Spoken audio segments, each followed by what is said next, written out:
What is up, my entrepreneur friends? Today I'm excited to talk to you about why you need video moving into 2023. Now, if you haven't jumped on the video train yet, it's not too late, and it's still more important than ever to be creating videos for your business. So before we get into the statistics, the numbers, all that kind of fun stuff, I want you to think about something. The entrepreneurs that you follow, whether it's somebody like Russell Brunson or Gary Vaynerchuk, or Grant Cardone, any of those guys, you follow them how? One of the big reasons is through video. YouTube, TikTok, Instagram, they put out video content all of the time. So whenever you have a business problem and they're out there answering these problems, their answer carries a lot more weight because you know them, you follow them, everything. They're top of mind for you when a problem comes up. And that's one of the reasons I actually created Video Creation School, is because whenever you have a video problem, whether it's shooting, editing, sharing, whatever else, I want you to think Matt Pete at Video Creation School might have the solution to that problem. So I want to become that attractive character that Russell Brunson talks about all the time. Again, I watch his content. I know the stuff he talks about. You want to become that attractive character. And a great way to connect with your audience is by using video. And think about it. You're becoming the attractive character. But in the process, what are you doing when you're making videos? You're getting better at speaking. So if you want to speak on stage, you're going to be more comfortable doing that. I've spoken on 2 stages, maybe? I think 2. I want to do more of that. And I know that by doing these videos, one, it forces consistency, because if you're putting out video content and you say, hey, I'm going to put out a new video every week on Monday, I'm going to be posting a video at some point on Monday. It forces that consistency. What happens when you force that consistency? You're forced to come up with new ideas. You're forced to connect with people and ask them what their problems are so you can make video content on that. You're forced to write stories and tell stories, because that's how you help convey messages. You have to bridge those gaps. So it forces you to become better at the things that you need to be better at to have a business. Maybe you want to get better at selling or writing hooks or telling stories, whatever it is. When you make videos, each video you put out is a chance to put out a new hook, to put out a new thing. Russell frequently talks about one of the guys he follows, he told to put out a video every day. And he put out a video every day. He was throwing out different hooks, different video ideas, talking about different things. He was in the health space. And on day 11, he put out this hook about how to, I forget exactly what it was. You have to go watch the Russell Brunson video he talks about. It was how to get like the micronutrition or whatever out of when you steam broccoli or something like that. But that hook, that 11th day video, is what went viral for him. And then people started coming back to his videos. They're like, oh, this is the health guy. That's who I go to for all the nutrition information. So they kept coming back to that guy. It helped him grow his business literally in 11 days because that 11th video took off. It's not going to be the very first video. You put out one video and you're, oh, cool, I put out a video for the year, I'm done. No, you got to put out more and more and more videos. Constantly be practicing at it. Constantly be working at it. When I recorded my first video, promise, it was not good. It was actually quite bad. I wish that I had that video so I could show it to you. I recorded a video. I took a journalism class when I was in high school. And in that class, we had to do videos for each story that we did. So I was in a group. They split us off into 4 or 5 person teams. Nobody in my group wanted to shoot the video. I was the kind of student, I was like, I'm getting an A, because I thought that grades were how you succeeded in life. It took me a while to learn that wasn't the case, but I wanted that A. So I was like, you know what? Nobody else cares enough about shooting this video. I'm going to take it on myself. I'm going to shoot the video. Somebody else is on camera. I learned all the tech stuff of the camera so we could press record the day we needed to. We went out and recorded the thing. I was like, all right, who's editing? You can tell our planning was horrible. We didn't talk about any of this. It's kind of like as you get to the problem, you fix it. But I was like, who's editing the video? And everybody's like, I don't have a computer. This was 2009. Not everybody was walking around school with computers. There was like 3 of us nerds. So I was like, well, I'm getting the A. So I went to Zaxby's and I sat down in Zaxby's and I didn't leave until I had learned how to edit a video and edited that video. So I took it upon myself to figure out how to accomplish that goal. It wasn't easy. The video, like I said, I wish I had the DVD that I had burned. Yeah, it was on a DVD that I had burned it on to give to my teacher. I wish I had that video. I'm gonna have to go ask him, see if he has it. I doubt it. Anyway, it wasn't good. And one thing I learned when I was growing up, so I used to play sports growing up. I didn't grow up in a household that loved watching sports, but I loved playing it, whether it was soccer, baseball. I tried football for a little bit, couldn't really, But when I started baseball and I was a kid, I played baseball from the time that I could stand up, I was running.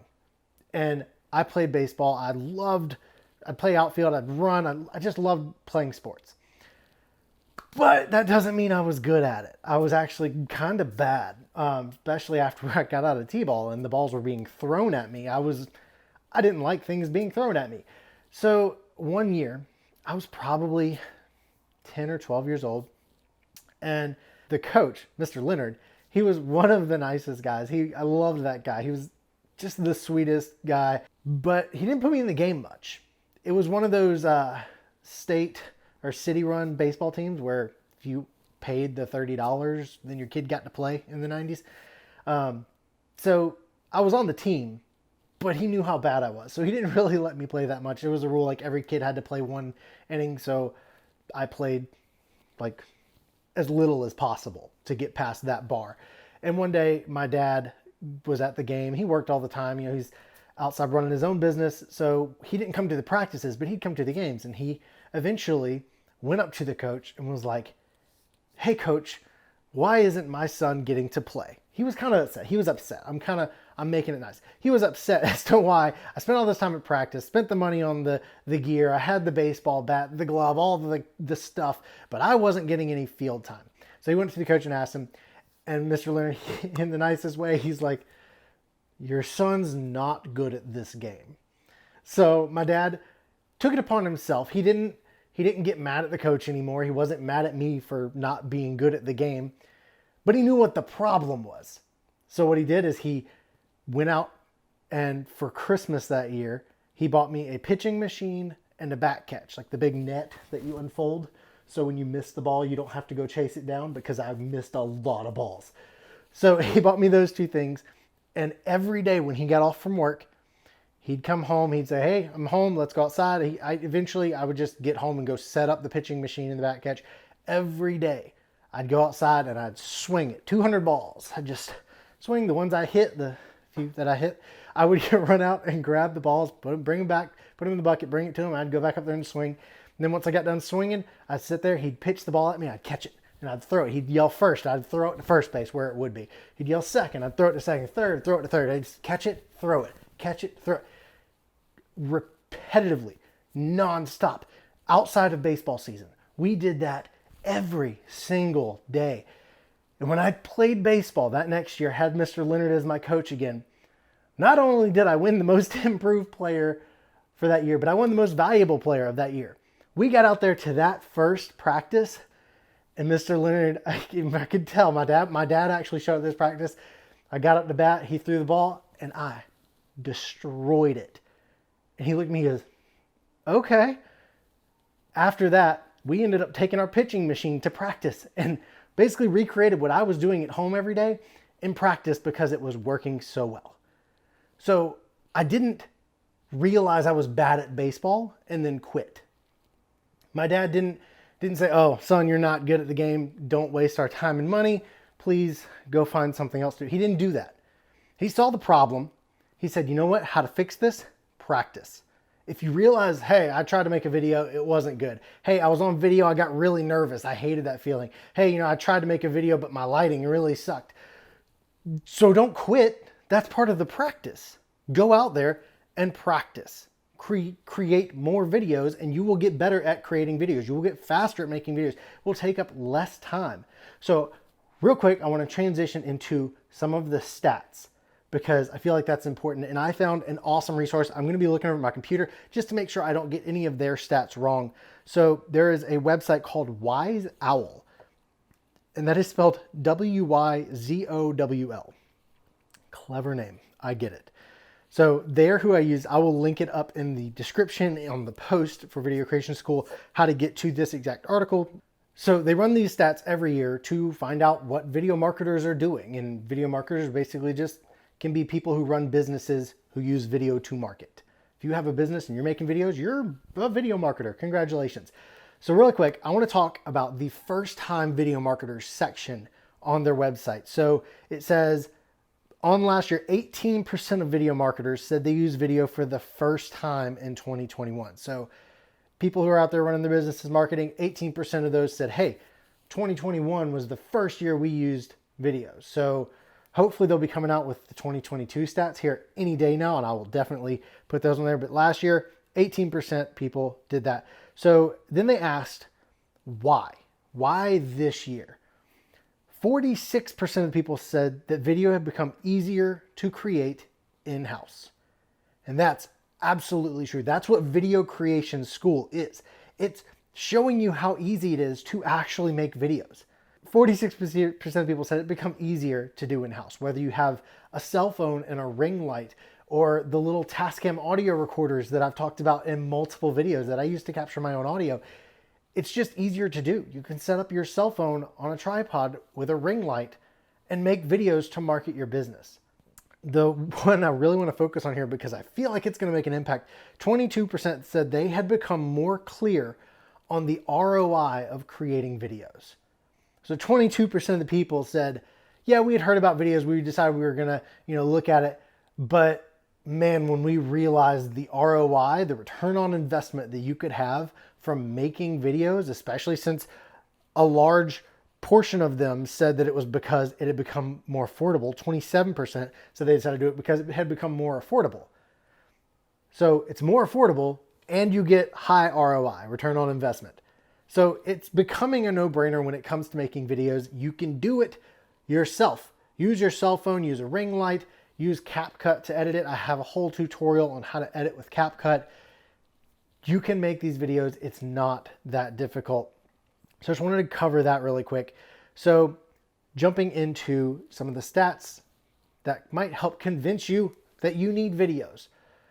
87% of marketers say that videos help them increase traffic, and 81% of marketers say that videos help them directly increase sales.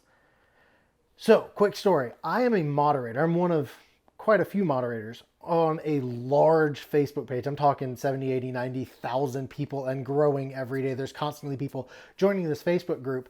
So they need a bunch of moderators because they don't want people just spamming the group with selling something. But one of the most frequently asked questions, so like say they have a podcast. It's like, what is the best way to drive more downloads to my podcast? Or what's the best way to drive more traffic to my sales funnel? What's the best way to get more attention? It's always about traffic. It's always about how do I increase traffic? 87% of marketers say that video helped them increase traffic. And 81 said it helped them directly increase their sales.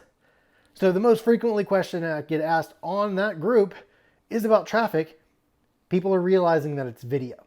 So if you have a podcast, I don't know if you've been on TikTok lately, but podcasts are exploding on TikTok and Reels. People are taking clips. They're recording the video from their podcast and they're taking clips from that and they're posting them on TikTok and Reels, and it's growing the awareness. I saw a post just a couple days ago in that same group saying, hey, I have a podcast and I've been sharing clips on Instagram. And before I was getting low downloads, I had 2,000 video views on a clip from their podcast. It is a huge way to draw traffic to whatever you're trying to promote. And video is a great place to start. So if you have something like a podcast that's inherently not video, it's going more that way with people like Joe Rogan doing video podcasting. But if you start with video, you have so much room to do other things. So you have the video, you can post the whole video if you want. Those typically don't do as well unless you're somebody like Joe Rogan, but you have the full thing. The best thing to do with something like that is to take clips from your show and put those out there in different mediums. Put them on Facebook as a 30-second clip. Put it on TikTok as a 30-second, 45-second, minute long, whatever it is, whatever the cool piece of content is. So if you have a piece that's a minute and a half and it's just, this is gold from my podcast, put it on there. if you speak from stage and you have this hour-long presentation you give, but you're like, man, this is the best hook for TikTok right now. Grab that little section of your talk and put it on TikTok. Repurposability for video is huge. Testimonials are golden, and they have some of the best repurposability in video. So you get people, take your client and say, hey, can you shoot me a testimonial video? And just basically have them hold their phone up, hold it horizontally, not vertically, so you can use it more. Hold their phone up and literally just say, hey, I just used so-and-so's company. It was some of the best experience. If you're thinking about looking for this product or service, definitely go with them because they're awesome. Whatever. Record a testimonial again. Maybe give them some question prompts to answer in their testimonial, something like that. But then you have the video of the testimonial. Amazing for sales pages. If you're trying to sell something, I can't tell you how many testimonial videos I've watched because I'm going to look at purchasing something big. Like I said, I just recently bought ClickFunnels Black Friday sale. It was $2,000. I watched every video on that sales page. I wanted to make sure that what I was spending my money on, my hard-earned money, wasn't going to be wasted. It was going to be great value. So put just the raw video testimonials. Then you can edit those testimonials together with other footage. Make a whole testimonial highlight if you want to really like mash up a bunch of testimonials. That social proof is huge. When you're showing random people love using your product or service, that's going to put other buyers at ease when they're spending their money with you. Then you can take the audio. Again, if you have a podcast, which podcasts are great too. If you have a podcast, strip the audio. You can run an ad on your own show using a testimonial audio from somebody who sent in that video. You can transcribe the videos. So then you have text. So you can sprinkle those on your website. You can put them on Twitter and do the whole thing where you screenshot it and then add it on Facebook for some reason that really grabs attention. You can do that. You can transcribe it. So the repurposability of the videos is a great way to grab that traffic, to grow your stuff. Go ahead, you start with video if you can. All right, so the next stat I want to talk about really quick is 88% of people say that they've been convinced to buy a product or service by watching a brand's video. You're there shopping, you're looking at an electric bike. Real case scenario. I've recently been looking at electric bikes and I found this one brand and I was like, oh man, this brand is so cool. It's really great. And I'm not going to get I don't want a cheap one. I want a nice electric bike. And I was looking at them, found this great brand. They're like $1,700. I was like, this is a beautiful bike. It's got all this cool stuff. Then, because Facebook listens to our conversations and put ads in front of us, I started getting ads for this other company. I went and looked at their website and it's actually a cheaper bike. It's about $1,000, but they have videos everywhere showing how it folds up and how fast people can go and how easy it is to get on and off of because of the way it's built. They're my number one contender over the more expensive bike that I was looking at because they use videos and those videos grab my attention more. I see those videos in my feed. I know the name of that brand. I don't even remember the first brand I was looking at. The one that's the electric bike that started retargeting me with their videos, their little stop motion videos and all the others, all multiple videos, they have got my attention now. That's probably the one I'm going to go with. Phew. So the last thing I want to talk about really quick right here is booping the like button for me.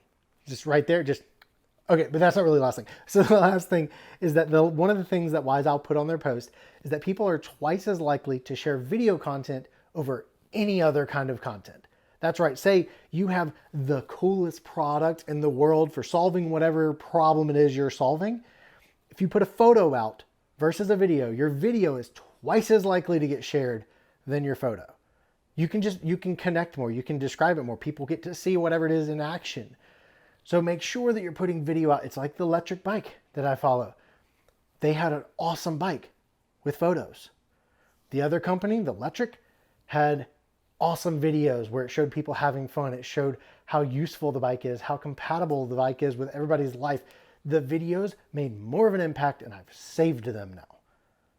So make sure you are using video going into 2023. It is probably one of the most important things that you can be doing for your business. And here at Video Creation School, I show you how you can shoot, edit, and share videos in the simplest possible form, whether you're shooting on your cell phone and editing on an app like CapCut, or you're shooting on a high-end DSLR and you're syncing audio in post, whatever it is you need help with, I am here to help make your video creation process as simple, fast, and affordable as possible so you don't have to go out and become a Hollywood level video creator in order to create simple videos for your brand. Never stop dreaming.